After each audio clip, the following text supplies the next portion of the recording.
And that's the Metacrisis. We've all experienced when things are working really well, we got a team and it's all firing. Wow, that's really great. This is the opposite. And it's taking a massive toll on well-being and mental health at all levels in our societies. And we're seeing the data, as you said, from all around the world. The steady decline in emotional intelligence tied to declining well-being, increasing burnout. We're in for some significant struggles. Welcome to the Dov Baron Show. Come for the stories, stay for the learning. I'm your host, Dov Baron. There's a lot of talk about the changes in global power structure and its economics, but what about the economics of well-being? It seems that for those paying attention, we might already be in a global emotional recession. So today, we're going to strap on the tanks and we're going to take a deep dive into this silent crisis, which is a global emotional recession. Our guest for the next two episodes is Joshua Freedman, a pioneer in emotional intelligence who brings staggering data from the world's largest EQ study across 160 countries, revealing a troubling decline in emotional skills. The Dov Baron Show. This is where curiosity meets profound insights. You can tap into our community of deeply curious learners by hitting that subscribe button right now. This is not just another podcast, it's your passport to unparalleled insights. Every episode features the wisdom of global leaders, scientists, entertainers, philosophers, theologians, and journalists. Our guest for the next two episodes, as I said, is Joshua Freedman. He challenges us to rethink leadership. He asks us to understand how we can genuinely center our business performance around people. You'll find no better guide to answer those questions and a heck of a lot more than Joshua Freedman. His work spans from FedEx to the United Nations, from city governments to nonprofits. Armed with a blend of science, practicality, profound business insights, Joshua is not just the author of 5 books, but he's the best-selling author of At the Heart of Leadership, and he transforms organizational souls. Prepare to be challenged, inspired, as we explore how to harness emotional intelligence, redefine success in business and leadership. Ladies and gentlemen, turn up the volume and help me to welcome CEO and co-founder of 6 Seconds, a global authority on emotional intelligence, author of 5 books, adjunct instructor for Columbia University and Antioch University, my mate and returning champion, Joshua Freedman. Welcome, sir. No, I think we just need to travel around together and you just say that when people say, Josh, what do you do? I'm going to do that, and I'm even going to come to your house for when the kids come home. Yes, please. And when I sit in the living room, as you walk in, I'll just do that. Because it's the only way to get them to listen. Exactly. Look, you talk to mine, I'll talk to yours. Fantastic. So let's jump in. You've been a guest before, so I'm not going to do the whole emotional source code stuff where you started out, because we've done that. And if you, as a listener, haven't heard that, go back and listen to the other shows with Joshua. They're always excellent. But let's take a temperature read here. Russia's still at war in the Ukraine. Donald Trump is about to become the US president again with his first lady, Elon Musk. There's a global rise in extremism, whether it's extreme right or extreme left. The job numbers just came in. They are terrific, but a lot of that is because people are finding it hard to sustain themselves on a single job. On top of that, we're told that AI is coming for our jobs. So let me ask you, how are we doing emotionally? Yeah, there's a lot going on. And one of the things that I wrote about in that report you mentioned is something called the Metacrisis. And we're not talking about the other Metacrisis.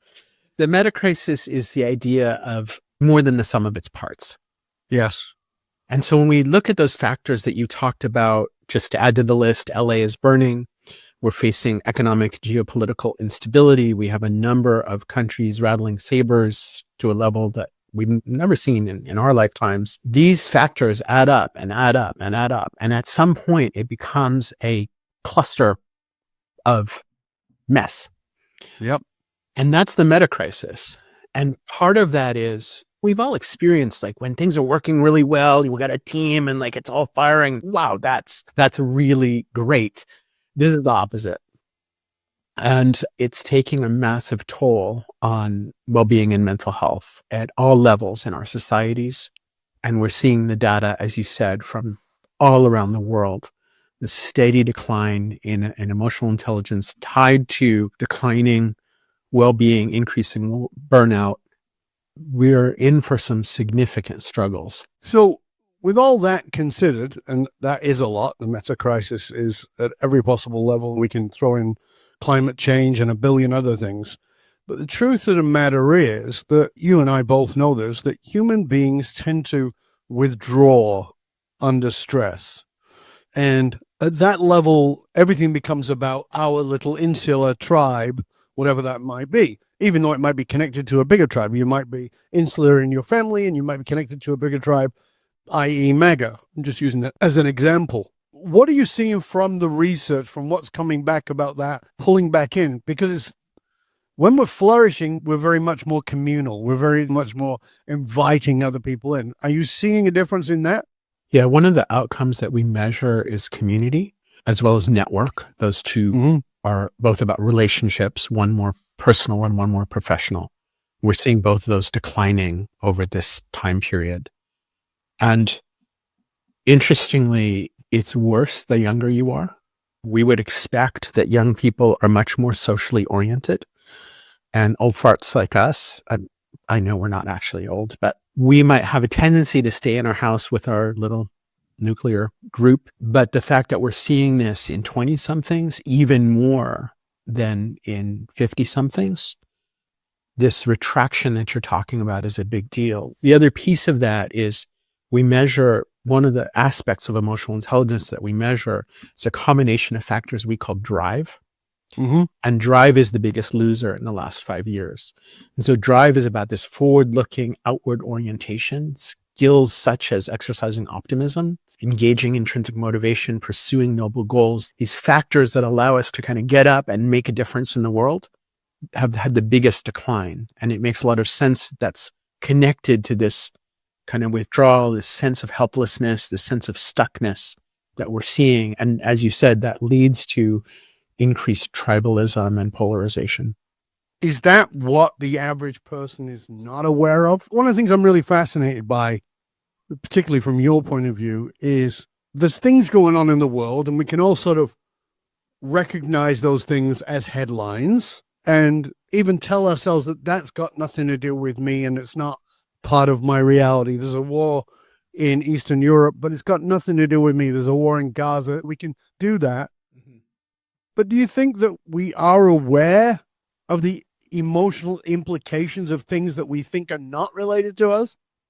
Well, what I hear from senior leaders who I'm coaching or working with is, this job has gotten a lot harder.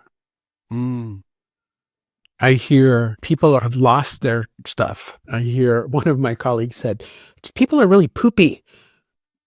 Poopy. Wow. And this is your 7-year-old client? This was an adult. Okay. Things are really poopy. All right. In the Midwest, though. So, okay. I did a little survey of managers asking about how prepared do you feel to support your employees' well-being? And the answer was 92% no. Wow. I'm really trained. I'm not a psychologist, but I'm really trained in emotions. I'm really trained in supporting people. And I have a hard time supporting my employees right now. The level of complexity and challenge that they're facing and bringing into our conversation, I'm constantly finding myself going, okay, I really need to check myself before I wreck myself. This is a moment to really slow down and not be an ass and really tap into my emotional intelligence, even more than I might normally. And I think you and I have talked about this before. It's one thing to be really emotionally intelligent when I'm in a coaching session and somebody's paying me to be like, that's my job. I'm going to show up and really leverage my emotional intelligence and my coaching mastery. That's not what necessarily happens on a day-to-day basis when I'm trying to balance the books and get things done and accomplish results and manage people across 30 time zones or whatever. There's just a lot to juggle. And in our day-to-day lives, and you were joking about our kids, with our own families, the people who are closest to us often are getting a worse version of us. And I think that as we're facing this increased complexity of the metacrisis, it's creating demands on us. And I do think lots and lots of people are going, wow, this is not so easy. So there's this piece that I know you and I have talked about this before, but this question that goes out to leaders, which is leadership harder or easier than it was? And the answer is it's always harder. And yet we have all these things that should make it easier, right? We don't have to manage everybody in the office. Sometimes they're more remote. It should be easier. We have ways of texting people, having quick communications with people. It should be easier. We have AI. It should be easier, but it's all more difficult. And it seems like it's more difficult for emotional reasons, but also for what seems like threat reasons. So this is my perspective, not the truth. So my perspective is this, that putting things in a very, forgive me because this is very basic, but in a very basic level, you have working class, middle class, upper class. We know there are way more subtleties to it than that. What seems to me is that the quote upper class, meaning the ultra wealthy, they're doing fine. No worries. They're getting wealthier and have done since COVID. And then the middle class are constantly on this unstable place of trying to move into that upper echelon that's very unlikely they're going to get to, in fear of moving into the lower range where the middle class are becoming homeless. Mm-hmm. I think when you put that kind of context on, I just got to go to work today, Mm-hmm. it's not like it was. People go, oh, well, life's more complicated. Yeah, but the threats seem more imminent. Mm-hmm. Is that my perspective, or is that what the data's showing? So the metaphor that I've been using is when I was a teenager, I did a little bit of pottery.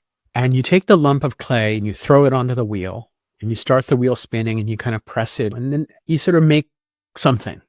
Yes. But when you're not very good at it, as I wasn't very good at it, what happens is you press a little too hard or it gets a little too wet and it starts wobbling. And you're like, oh, stop wobbling. And you kind of shove it. And then it wobbles more. And you're like, no, shove it. And it gets wobbles more. And the more it wobbles, the more it wobbles. And I would say we are in a place with a lot of wobble. Mm. And what this metacrisis, these factors that you're describing, this sense of existential threat, this deep uncertainty connected with exhaustion, depletion. We've gone through all of this like pivot and change and do it and da-da-da and adapt and like, oh my God, more. And now, hey, it's 2025. Let's do some more pivoting. You ready? And so we have this wobble and we're trying to like adjust the wobble. And actually what we need to do is kind of step back and be a lot more gentle with the way we touch the clay. Okay, that makes sense. There's only one question. How? Because when you're in the frenzy of the wobble and everybody's wobbling around you and you're wobbling and your business is wobbling and it seems like everything else is wobbling, the economy or whatever it might be, how do you take the step back? Because you're still having to juggle the threat of potentially falling off the middle class. Yeah. Well, and the threat landscape is evolving and becoming more complex, right? And AI is making that worse. I have a whiteboard right there. And on the whiteboard, in a big box, it says the tyranny of urgency. Yes. And it's there to remind me many times a day that most of the stuff I'm dealing with is not actually urgent. There is some, but most of it, 0.7% of it, is not actually urgent. And this reminder to just take a moment, it reminds me of that quote from the Dalai Lama that is something like, you should meditate every day. And if you don't have time to meditate, you should meditate more. Yes. So as this sense of urgency increases and as we can kind of feel the kind of barking dogs in our chests and we can feel this like discombobulation, this dysregulation, there's an emotional message there, which we can react to. And if we react to it, we're going to fuel it or we can respond to it. And the difference between react and respond is emotional intelligence. Right. First step is noticing. The second step is pausing and slowing down. And then the third step is stepping forward on purpose. And so the more we feel that sense of, oh shit, it's a mess, whether that's external, internal, rather than kind of going, oh, okay, well, I'm going to just deal with this right now and I'll answer, fire. That feeling is a signal from us for us saying something important is happening. that makes perfect sense that we do need to slow down. And at the same time, everything is speeding up. And you touched on it a moment ago, and I mentioned it in the intro, that many people are on the edge of a threat, which is AI. It doesn't seem that long ago. In fact, I'm sure it isn't that long ago that we were all saying, oh, just get out of hard labor and learn coding, learning computer things. You'll never go wrong. And now it's like, yeah, you're gone first. Computers can do that first. They can write their own stuff quicker than you could possibly do it. And actually, you're much safer with a job as a plumber and an electrician, at least for a little while till the robots come. That is also one of those big things. And you and I were talking about before the recording that I think that a lot of I wrote about this in my special report on transhumanism, is there is a great deal of difference between intelligence and emotional intelligence. And emotional intelligence and emotional maturity is tied to our humanity. And yet we are definitely in threat of AI. And I feel like most intelligent people sort of waver between these two places, which is I'm very excited about AI and it can do amazing things. And at the same time, oh shit, AI is coming. Are we going to go down the Terminator road? You did some amazing research that showed us what the IQ, the intelligence of AI is, versus the EQ. And I really want you to let people understand that so that they can grasp, I think, the future of the most valuable human beings will be the ones who are most tapped into their humanity. And your research seems to go in that direction. Tell us more. Right. So these Gen AI tools are a couple years old in their current iterations. AI goes back to the early 60s and even before, but this kind of current tokenized predictive models are a couple years old. And recently, a journalist gave a standard IQ test to ChatGPT, and ChatGPT scored in the 99th percentile. So better than 99% of humans. I, inspired by that, decided to give 3 different Gen AI tools the 6 seconds emotional intelligence test. We call it an assessment on a test. Mm-hmm. And the AIs scored in the 32nd percentile. So IQ better than 99% of people, EQ worse than 68% of people. And one of the things that was fascinating is I asked all of these AIs why they scored the way they did. And what they all acknowledged is, as an AI, I'm simulating human emotion. I'm not actually experiencing it. And I think that is a huge clue for us as leaders. Are you and I, we get off this call and we go interact with a colleague, an employee, a client, an investor. Are we simulating emotions, or are we actually going to tap into them? Because if we're going to be only as good as Gen AI at emotions, we are out of a job. You just said something that I think is profoundly important, which is simulating emotions. And what I mean by that is the people who've taken all the emotional intelligence trainings and read the books, and they would score very well on a test for knowing the right thing to say at the right time. And they have the emotional maturity of a teddy bear. They just don't have any substance to it, but they've got the right answers. And in many ways, it's kind of like that simulation of emotional intelligence. So I know, because I've done some tests with ChatGPT around simulating, and it's pretty damn good at working it out. Mm-hmm. But I'm also aware it doesn't feel anything. Yeah. And I think that a lot of time employees are dealing with leaders who have taken the trainings, taken the course, and say the right thing, and it's void. It's emotionally void. And the person you're leading can tell that you know the right words, but you have none of the substance. And I think that that's where it falls down. So deep in our architecture, it's a matter of our survival to be able to tell when somebody's full of crap. Mm-hmm. Right? It's literally life and death for us as social animals to be able to read very quickly, almost instantaneously, where do I stand in the pack? Does this person actually have my back? This person who says, look, I'm here for you. Really? That's a million years old, talking about source code. Mm-hmm. Right? And it's not something we can just set aside. It is there. We might not really understand it. We might not be aware that that's happening, but it's a continuous automatic process that's deep in our architecture as social animals. And we have tons of evolution behind us, getting us able to rapidly appraise threats and supports that are largely social. So our very survival as pack animals, our very survival is dependent on our relationship with the pack. So we go into the workplace and we have a senior leader who comes in and says, look, folks, we really need to dig in. It's time. We're a family and we're going to get through this together. And everyone in the room goes out in the hall and goes, I think it's time for me to look for a new job. Because they know at a gut level that they can feel the distrust. And I'm sure you've seen the data on trust. Trust has changed, going up and down and up and down and up and down the last few years. Generally, trust in big institutions, big brands, big whatever has gone down. And that's tied to this depersonalization. It's tied to the Metacrisis. It's tied to this sense of fragility. We need something we can hold on to. And unfortunately, I think it's one of the reasons why bullies are gaining power right now, politically and socially, because people are looking for protection. But that addresses exactly where I was going to go, is that we can tell that because of our evolution, we can tell that people are full of shit. Mm-hmm. And yet we seem to be following people who are full of shit. Mm-hmm. So explain that to us in a EQ understanding. Wow. So what I would say is when we are in this place of struggle, of dysregulation, of crisis, we are not very smart.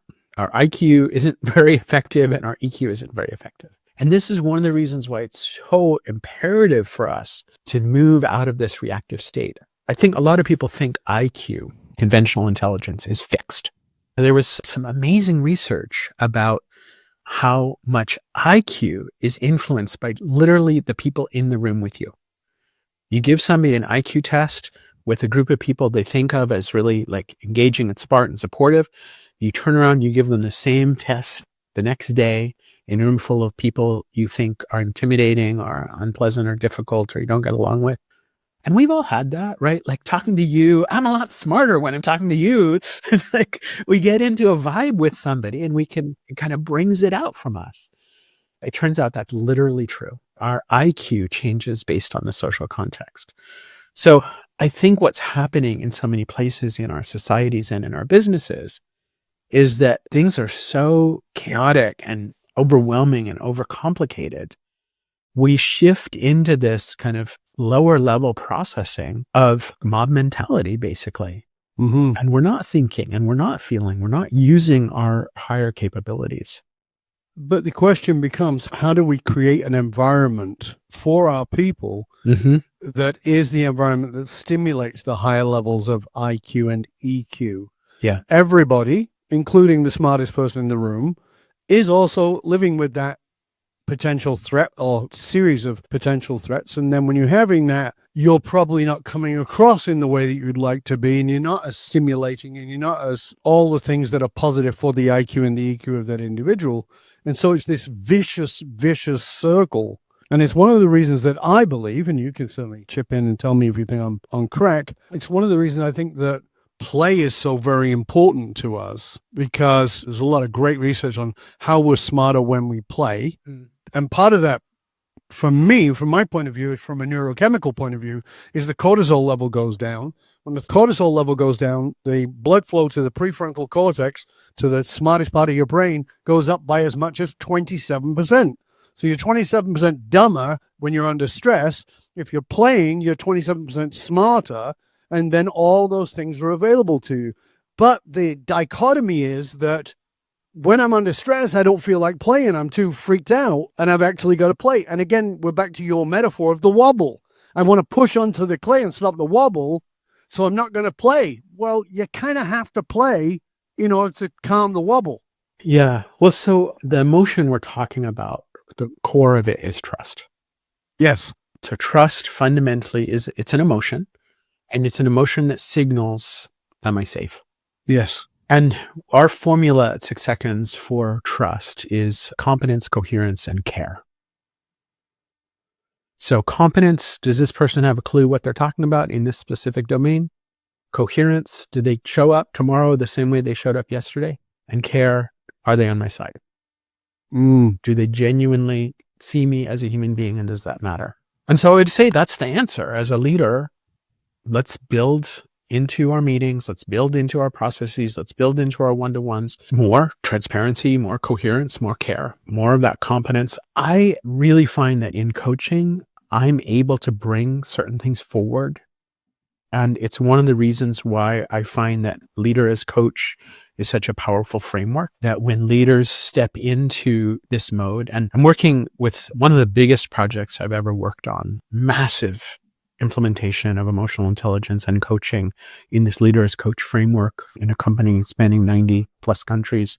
And they use the term coaching. They've been using it for years, but they've used it to mean any one-to-one that they do. They just call it coaching. And when I get in there and say, you know what, coaching is a partnership, and it's a partnership that's about inspiring creativity, that's inspiring openness. And it's not about you're directing. That's not partnership. It's like, wait, what? I'm not going to tell them what to do, but that's my job as a manager. I'm a leader. I know I have the answer. That's my job. And I think this shift from being a leader that's about knowing is really connected to this whole AI thing, because we have this massive increase in complexity. And now ChatGPT knows better than you do. It knows your business better than you do. I did this in a session with some very senior clients, and I'm like, okay, let's check. Who knows more about your business? You or ChatGPT? Right? And I'm like, so here's the question. ChatGPT understood the dynamics of their business, understood the positioning, understood the market forces, understood their competitive advantage and disadvantage, understood how their processes worked. Okay, guys, your value add here isn't that you know the business better anymore. Your value add has to be something different. And I think this leader as coach is a way to step into that different kind of relationship that humans can do better. And it's going to work or not work based on your emotional intelligence. I couldn't agree more. As I said in that report I did on transhumanism, I said, your greatest asset is going to be your humanity. And it's interesting for me because we've grown up, certainly in the last 30 years, around this idea of being in a niche and being a specialist. And now you're dead in the water because AI is better than you at any of that knowledge. It's the coherence of that. It's the polymathic understanding and the emotional glue that puts all that together that is untouchable by AI, certainly in its present form. I don't know about quantum AI yet, but in its present form, that is what we actually have to bring together. Josh, we're already at the end of part 1 of the show. Always love having our conversations. Please make sure that people can find out more about you before we go into part 2. Tell us where they can tap into all your resources. Well, 6seconds.org is a massive website, tons and tons of articles and reports and research and lots of stuff that you can find there. And then I'm active on LinkedIn, and I run the emotional intelligence group on LinkedIn. We're getting up to 1 million people in the group. So I encourage you to join us and dig into some insights there, and feel free to reach out and connect with me on LinkedIn. What's the group called on LinkedIn? The Emotional Intelligence Network. Okay, got it. The Emotional Intelligence Network. Okay, we'll make sure that all those are posted in the show notes, of course, so if you got to find out more. We're going to be back in just one click. So before we do, remember, stay curious, my friends. Stay curious about how your humanity might be more important than your intelligence, which will never match that of artificial intelligence. We're going to be back in just one click. So stay curious, my friends. Stay curious.